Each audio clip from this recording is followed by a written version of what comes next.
Well I know कि आपको इस वीडियो की बहुत ही ज़्यादा ज़रूरत थी क्योंकि ऑलरेडी मैंने आपको बता दिया था कि यह naukri.com की प्रोफाइल किस तरह से बनाई जाती है या फिर ज़्यादा से ज़्यादा कॉल्स आप किस तरह से ले सकते हैं। लेकिन स्टिल बहुत ज़्यादा लोग ये चीज़ कह रहे थे कि सर मैं पाइथन डेवलपर हूँ या फिर जावा डेवलपर हूँ, तो मेरे लिए एक सेपरेट वीडियो डेफिनेटली बनाए। तो सिंस मैं एक पाइथन डेवलपर हूँ, मैंने अपनी प्रोफाइल में जितने भी कीवर्ड्स या फिर जिस भी तरह से अपनी प्रोफाइल को प्रॉपर्ली डिजाइन करके बताया रखा था, मैं आपको इस वीडियो में उन सब चीज़ों के बारे में बताऊंगा ताकि जब आप भी उन चीज़ों को फॉलो करें तो आपको ज़्यादा से ज़्यादा कॉल्स आने के चांसेस बढ़ जाएं। तो इस वीडियो में मैं आपको बताऊंगा कि एक पाइथन डेवलपर को naukri.com की प्रोफाइल किस तरह से बनानी चाहिए, क्या क्या कीवर्ड्स वहां पर यूज करने चाहिए, क्या आपका ऑब्जेक्टिव होना चाहिए, एक्सेट्रा एक्सेट्रा। तो इस वीडियो में मैं प्रॉपर्ली सेटअप करवाऊंगा कि naukri.com की प्रोफाइल किस तरह से सेटअप करनी चाहिए एक पाइथन डेवलपर। तो सबसे पहले मैं आपको ये चीज कहना चाहता हूं कि अगर आपने अभी तक naukri.com वाली वीडियो मेरे चैनल से नहीं देखी तो आई वुड सजेस्ट कि पहले वो वीडियो एक बार देख लें ताकि आपको ओवरव्यू पता चल जाए कि किस तरह से आप naukri.com पर अकाउंट बना सकते हैं। अब हम बात करते हैं कि आप एज ए पाइथन डेवलपर किस तरह से उसको एडिट कर सकते हैं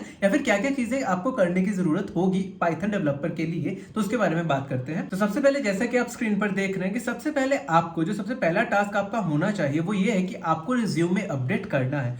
जो भी आपने रिज्यूमे बनाया होगा अपने पाइथन डेवलपर के अकॉर्डिंग, उसको आपको यहाँ पर अपडेट करने की जरूरत होती है। आई वुड सजेस्ट यू कि आप कुछ मतलब एक हफ्ते बाद ही रिज्यूमे अपडेट कर लिया कीजिए, क्योंकि जितनी बार आप अपडेट करेंगे अपनी प्रोफाइल को उतना ही हाई रैंक करने के चांसेस होते हैं।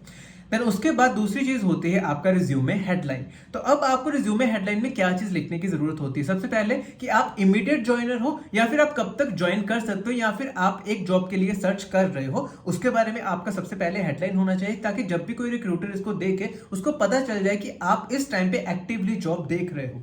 देन उसके बाद कुछ ऐसे वर्ड्स होते हैं जो कि आपको वहां पर लिखने की डेफिनेटली जरूरत होती है, क्योंकि वो चीजें आपके प्रोफाइल रैंक करने में बहुत ज्यादा हेल्प कर सकती है। अब जैसे कि आप स्क्रीन पर देख रहे हैं कि मैंने बहुत ज्यादा चीजें यहाँ पर ऐड कर दी, जैसे कि लुकिंग फॉर अ चेंज या फिर इमीडिएट ज्वाइनर, जो भी आपको सुटेबल लगे आप वो चीज लिख सकते हैं, या फिर can join with in a month, can join with in 2 month, 15 days, कुछ भी आप लिख सकते हो।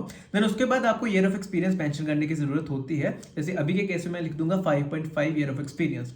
देन उसके बाद आपको की स्किल्स लिखने की जरूरत बहुत ज्यादा होती है, क्योंकि जब भी आपका कोई रिक्रूटर भी सर्च करता है तो वो आपके की स्किल्स के बेसिस पे ही आपकी प्रोफाइल को सर्च करेगा।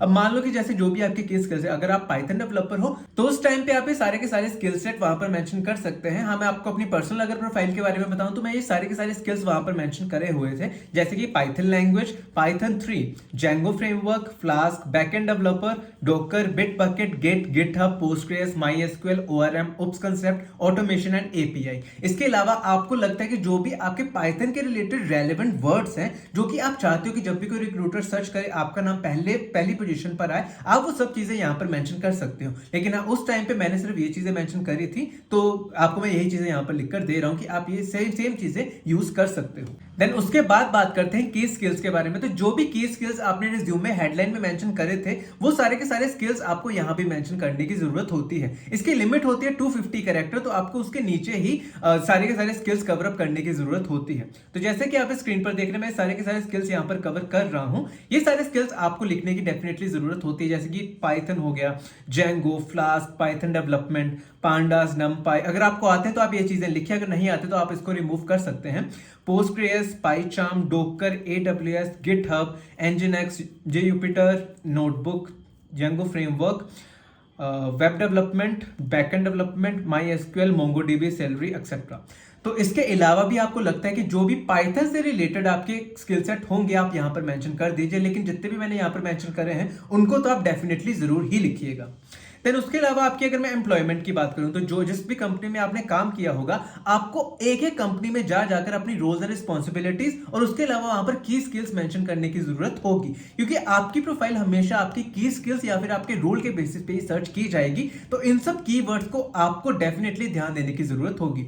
तो जैसा कि आप स्क्रीन पर देख रहे हैं कि मैंने सारा का सारा एक्सपीरियंस यहाँ पर मेंशन करा है, उसके अलावा क्या क्या स्किल सेट थे, क्या क्या जॉब रिस्पॉन्सिबिलिटीज थी, क्या जॉब प्रोफाइल थी मेरी, उन सब चीजों को भी मेंशन करा हुआ है। तो आप भी ये सब चीजें कर सकते हैं। देन उसके बाद आप एजुकेशन को इग्नोर कर सकते हैं, जैसे भी आपने लिखा होगा it's fine. Then IT skills में जो भी पाइथन से रिलेटेड ज्यादा से ज्यादा स्किल्स हैं आपको वो चीजें लिखने की जरूरत होती है। जैसे कि अगर मैं सबसे पहले बात करूं पाइथन, तो जैसे मैंने लिखा है कि मेरा 5.5 ईयर का एक्सपीरियंस है, तो मैं उस अकॉर्डिंग कब इसको यूज किया था और कितनी देर तक यूज किया था, मैं वो सब चीजें अपडेट कर रहा हूं। जैसे कि पाइथन अगर हो गया 5 ईयर एंड 2 मंथ मेंशन कर रहा हूं, उसके अलावा जेंगो फ्रेमवर्क का भी सेम एक्सपीरियंस मेंशन करूंगा। देन उसके अलावा फ्लास्क वेब फ्रेमवर्क, इसका भी मैं कौन सा वर्जन यूज किया, कब यूज किया, कितना एक्सपीरियंस है, वो सब चीजें मेंशन करूंगा। देन उसके अलावा पोस्टग्रेस जो कि बहुत ही ज्यादा इंपॉर्टेंट होता है बैकएंड डेवलपर के लिए, ये भी चीजें मेंशन कर दूंगा, कब यूज किया था, एक्सेट्रा एक्सेट्रा। तो इस तरह से आपके पास जितने भी स्किल सेट होंगे आपको इन सब में मेंशन करने की जरूरत होती है, और आपने कितने साल उन स्किल्स पर काम किया है वो भी मेंशन करने की जरूरत होती है,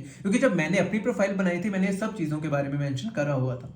देन उसके बाद प्रोजेक्ट्स की बात करते हैं। तो प्रोजेक्ट में आपको ज्यादा से ज्यादा प्रोजेक्ट की इलेबोरेशन करके यहाँ पर लिखनी होती है। अभी ये केस मैंने कुछ नहीं लिखा है, लेकिन आप जब अपने बारे में लिखोगे तो यहाँ पे प्रॉपर अपने पर्सनल प्रोजेक्ट जो भी आपने बनाए होंगे उनके बारे में लिखिएगा, और उसके अलावा आप वहां पर प्रॉपरली कीवर्ड्स को यूज करिएगा जो जो भी आपको लगता हो कि आपके प्रोफाइल के लिए सुटेबल होंगे।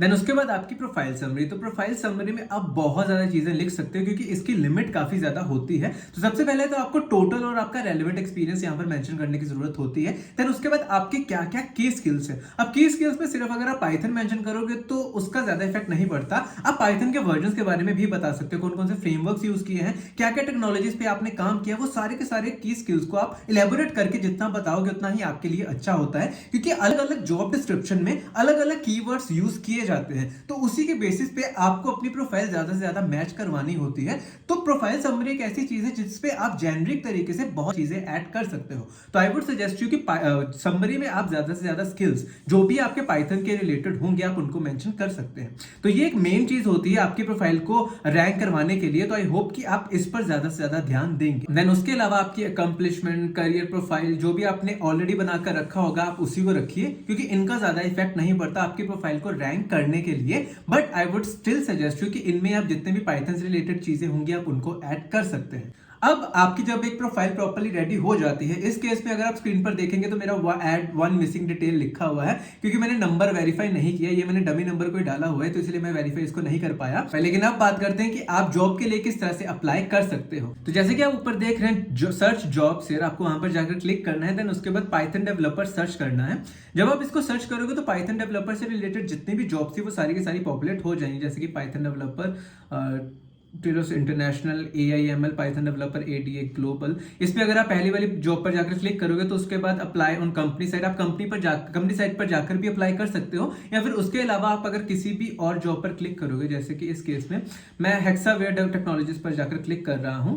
तो यहां पर देख रहे हो आपकी अप्लाई की ऑप्शन है। यहां पर जब आप अप्लाई करोगे तो आपसे कुछ क्वेश्चंस उसके रिलेटेड पूछे जाएंगे, आपको उन क्वेश्चंस के बारे में बताना है। जैसे कि how many year of experience do you have, 5 year of experience, then save, then how many year of experience do you have in Django or Flask, then 5, then what is your notice period, 2, then उसके बाद what is your current CTC. Expected और current CTC में आप हमेशा 0 value ही डालकर रखें, क्योंकि अगर आप जितना भी ज्यादा वैल्यू डालेंगे आपके कॉल आने के चांसेस बहुत ज्यादा कम हो जाते हैं। तो आई प्रेफर कि उतना ज्यादा आप हमेशा 0 ही लिखिए, ताकि जब आपको कॉल आए उस टाइम पे आपकी ये डिस्कशन हो सके। देन उसके अलावा जब आप इसको अप्लाई करेंगे तो उसके रिलेटेड बहुत ज्यादा जॉब्स नीचे आ जाएंगे, जो भी आपको लगता है कि आपके रेलेवेंट है आप उस पर जाकर अप्लाई करो। आपकी प्रोफाइल को रैंक करने के लिए बहुत ज्यादा जरूरी होता है कि आप ज्यादा से ज्यादा जॉब्स में अप्लाई करो जो भी आपकी प्रोफाइल की रेलेवेंट होंगी। आप जितनी ज्यादा से ज्यादा पाइथन डेवलपर के रिलेटेड जॉब्स को अप्लाई करोगे, आपकी प्रोफाइल को रैंक करना और naukri.com से आपका जो एल्गोरिथम उसको समझना काफी ज्यादा आसान हो जाता है। तो आई वुड सजेस्ट यू कि पाइथन डेवलपर की जॉब अगर आप नहीं भी जाना चाहते, आई वुड सजेस्ट यू कि आप वहां पर अप्लाई कर दीजिएगा, क्योंकि आपकी प्रोफाइल को रैंक करने में काफी ज्यादा मदद होगी। देन उसके अलावा बहुत ज्यादा फिल्टर्स होते हैं, जैसे कि वर्क मोड, अगर आप मान लो कि हाइब्रिड चाहते हो तो हाइब्रिड पे क्लिक करो। कितना एक्सपीरियंस, आप एक्सपीरियंस के बेसिस पे भी फिल्टर आउट कर सकते हो। देन उसके बाद डिपार्टमेंट कौन सा आप लोगे उसके बेसिस पे भी आप फिल्टर कर सकते हो, जैसे इस केस में data science and analyst. Then उसके अलावा मैं मान लो IT एंड इंफॉर्मेशन सिक्योरिटी और engineering and software and QA की जॉब्स के लिए अप्लाई करना चाहता हूं, तो मैं उसके लिए फिल्टर अप्लाई कर लूंगा। देन उसके अलावा लोकेशंस है, सैलरी है, जितनी भी आपको सैलरी चाहिए उस तरह से रेंज सेट कर सकते हो। देन उसके अलावा कंपनी टाइप क्या है, रोल कैटेगरी क्या है, एजुकेशन क्या है, और पोस्टेड बाय कब पोस्ट करी गई थी, इंडस्ट्री क्या है, टॉप कंपनीज जिसमें भी आप अप्लाई करना चाहते हैं, सारे के सारे फिल्टर्स अवेलेबल होते हैं।